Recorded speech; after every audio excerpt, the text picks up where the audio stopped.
creating a better world, something all of us are certainly interested in, and something we want to contribute towards making. The question is, how are we going to contribute in such a way that everyone benefits so this world does become better? Traditionally, we've said, well, let's run prevention programs. Just prevent bad things from happening. An example would be diabetes prevention. Obviously, the world's better if we don't have diabetes. Then you think about, well, we could prevent sports injuries and stop sports injuries or children's sports injuries. But a way to prevent it, of course, is to simply not play sports. I'm not sure that that's the best way for us to create a better world, by simply avoiding things. Prevention programs are designed to teach us to avoid or not do certain things so bad things don't happen. Because if prevention works, nothing happens. Yay! But I don't think that's what's going to help create the better world for us. If we want to create a better world, we must do something to create the world we want. We need to know what to do, and doing anything is going to create some interactions. Our interactions don't want to avoid or prevent, they want to create. They want to create our world. You know, they used to think we can have no effect on outcomes because what I lose, you gain, or vice versa. But what we know now is that when we have interactions, there's either a positive gain or a positive loss based on the overlapping of our interests. We want to focus on creating win-win interactions so that more people can win. Think of a farmer. A farmer benefits when they're able to produce food that people buy that also is healthful for them when they eat it, and also grows it in a way that makes it sustainable agriculture. So everybody benefits. The planet benefits, people benefit from eating the food, the farmer benefits from having a livelihood that he enjoys and gets to do. Everyone benefits. Everyone's better than they would have been had they not. Of course, in nuclear war, we all lose. So the question is, how do we create these positive, non-zero interactions so that everyone can benefit? It was the title and the subject of Robert Wright's book, Non-Zero.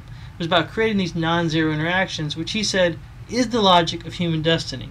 That's where we're moving. That's where we have to move if we're going to move forward. Dan Ariely talked about it some at Predictably Irrational, where he said, we want to create these things called free lunches. He described them as situations that provide benefits for all the parties involved. And he said one thing leading into these situations is we need a positive emotional state going into that situation, and we're more likely to produce a positive interaction, or a non-zero interaction. But how are we going to refer to these non-zero interactions? Non-zero interactions is somewhat cumbersome, and I'm not sure it portrays the meaning we want. We need a new word. We need a new way to describe this. Because the overall aim, of course, is to improve. We want to improve the world, which in some ways is a bit selfish. It's selfish because, I want the world better so I get to live in a better place. Charlie Brown talked about, wouldn't it be wonderful if there were no hatred? Wouldn't it be wonderful if there were no hatred in the whole world? Why does this interest you, Charlie Brown? Then nobody would hate me. Well, that's thinking very small. Just the fact that nobody would hate him doesn't mean anybody would like him, or we'd have a better world, just a non-bad world. And I realize selfish isn't correct because it says lacking consideration for others is what selfish means. But if we're going to create a better world, what has to happen is we have to enable people to achieve their potential, to be all they can be, so they're creating the kind of world that they want to have so all of us can enjoy that better world. So in some ways, we're selfless. But selfless means concerned more with the needs and wishes of others than with one's own. Unselfish. Well, that's not really right, because I want a better world for myself and my family. I want to live in a better world. So that didn't quite fit. I thought, well, maybe it's synergy. And synergy is the outcome that produces a greater effect than the sum of separate parts. Well, yeah, but that wasn't still quite what I wanted. And I realized whenever I do something, I create an interaction. Therefore, everything I'm doing is an interaction. And Einstein reminds us that 100 times every day, he reminds himself that his inner and outer life are based on the labors of others. So other people have to do well, and only a life lived for others is a life worthwhile. Of course, Emerson figured out when he said it's one of the most beautiful compensations of life that no one can sincerely try to help another without helping himself. And I've realized very easily that the quality of my life depends on the labors of others. The better others are doing, the greater my potential for a better life. So I really want to help others do great. So the action we need is something that portrays selfish, selfless synergy. Can we do something like this? Where we have selfurgy? But then I thought, well, wait a minute, it's not just individuals. I want organizations to think this way. I want organizations to think, how can they create a product that's beneficial for the environment, beneficial for people, and profitable for them? So they're creating a real benefit to society and creating a better world. So maybe we could have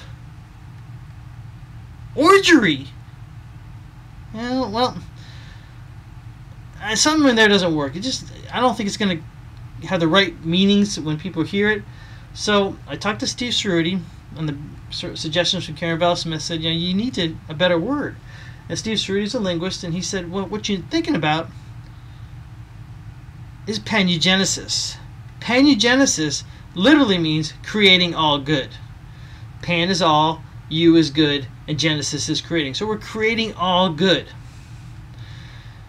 Operationally, we can think of it as actions by individuals, groups, or organizations that create the best outcomes for all parties with a byproduct of pervasive, reciprocal, positive benefits. That's a mouthful. I think Dagwood and Blondie explained this very well when they said, honey, do you think that you could help me move a few things downstairs? Or should I do it myself and delay making dinner? Well, of course, Dagwood ends up moving it downstairs for her. But think about what this means. Once he does that, he feels good for having done a benefit for her. She feels good because she's able to make dinner and everything works out well. And then their future interactions with their kids or their neighbors are going to be that much better because of something positive. Versus if they didn't do it, it probably would lead to negative interactions. So it's about doing good things to create positive interactions for everyone to benefit.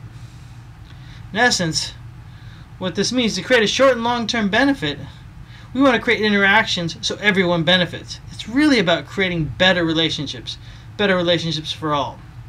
It will work in the long term, and the short term will be really beneficial for everyone.